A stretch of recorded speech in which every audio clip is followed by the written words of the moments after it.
Ugonjwa mama ulipata lini? Kitambo sana. 2006.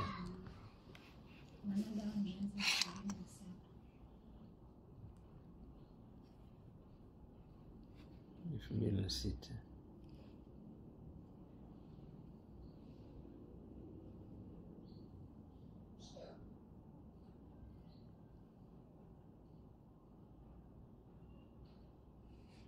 Katika kipindi chote hicho ambacho umeishi na ugonjwa, changamoto gani umezipitia?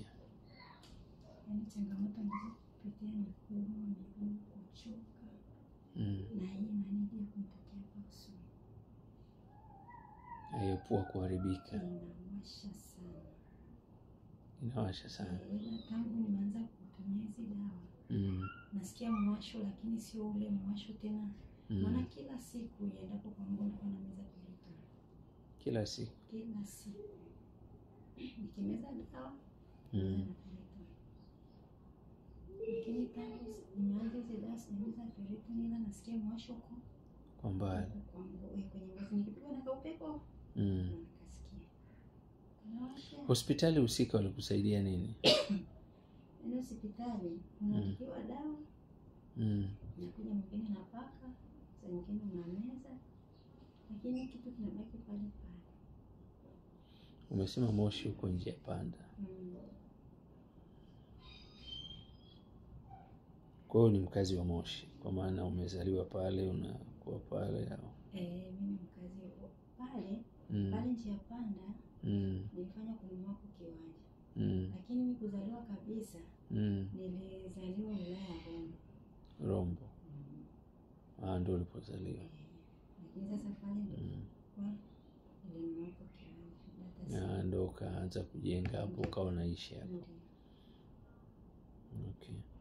Tokea uanze kutumia ARV mpaka leo umebadilishiwa mara ngapi ARV? ARV nilianza na vidonge, walikuwa wananipa chupa 2. Na meza asubuhi. Hicho kingine na meza jioni. Ina maana asubuhi na meza kimoja. Afu chupa nyingine na hicho kimoja na meza asubuhi na jioni. Afu kuna chupa nyingine ambayo na meza jioni tu, maana ile ilikuwa ukimeza inakupa uchovu sana na usingizi mkali. Kwa hiyo kaniambia usiona meza mchana wiki kichukua kimoja cha usiku kwa usiku. Na maana kila siku nilikuwa na meza vidonge 3. Tukaja hapo, tukakaa, wakaja wakabadilisha dawa. Zikawa za aina moja. Tukawa sasa tunapewa ile ya jioni tu. Kwa jioni tu. Ila hizo nyingine nilimeza kwa muda mrefu. Nimeza kwa muda mrefu. Miaka mingapi? Nimeza karibia miaka karibu 10. Wakaja kubadilisha ile system ya dawa. Sasa wanaleta kidonge kimoja. Kimoja jioni. Kesho tena jioni. Okay. Ukitizama miaka mingi ambayo umetumia dawa, takriban miaka mingapi hasa? Miaka 18. Na ukitizama dawa yetu ambayo tumekupa hadi leo, unapata taswira ipi? Yaani leo dawa yetu umetumia siku ngapi? Nilianza tangu ile Jumapili iliyopita ndio